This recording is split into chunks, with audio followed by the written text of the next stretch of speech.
I remember writing very rapidly after the occupation, if by some miracle the occupying forces in Afghanistan succeeded within the first year of rebuilding the wrecked social infrastructure of the country, had a massive New Deal type program to build hospitals, to build schools, to provide employment, and to use their military to do this and actually defend this social infrastructure, who knows? I just put a question mark. But it was too much to expect that to happen.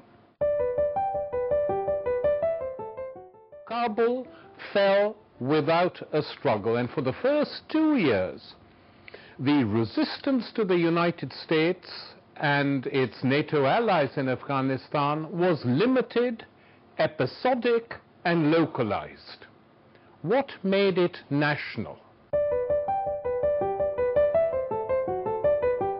This regime they implanted in Afghanistan is a total disaster story. The entire socio-economic structure backed by NATO armies was a structure which made a tiny group of people very rich. And this in front of the eyes of the poor who were swelling the slums outside Kabul, which grew by 500,000 within the first 2 years. And Karzai's brother Ahmed Wali Karzai became, within the first 3 to 4 years, the richest man in Kabul. How?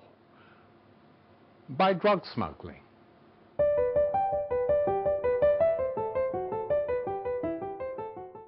Eikenberry, the US commander, the US ambassador in Kabul, opposed the surge because he said if you send in more troops, you will kill more civilians. And if you kill more civilians, you antagonize whole new swathes of Pashtuns who then join the insurgents and the resistance. It's ABC. It has happened in every resistance since time immemorial. The US Special Black Ops Squad targets a house because they think that insurgents are in the house. In that house is a family, a large joint family. Everyone is killed. Women, children, a pregnant woman. This happened 2 weeks ago. They went back in, the Marines, on these special operations, and with knives took the bullets out of everyone there, especially the women and children, so that no one would know American bullets had been used to kill them and to cover up the whole story. Now, this is a tiny cover-up, but there have been big cover-ups since. This is the concrete result of the surge, essentially.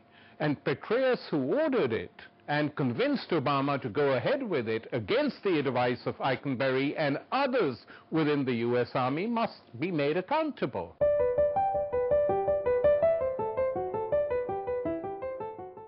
Look, it's not just the killings. It's not just the massacre of innocents which happens regularly. It is the whole tone and tenor of this occupation.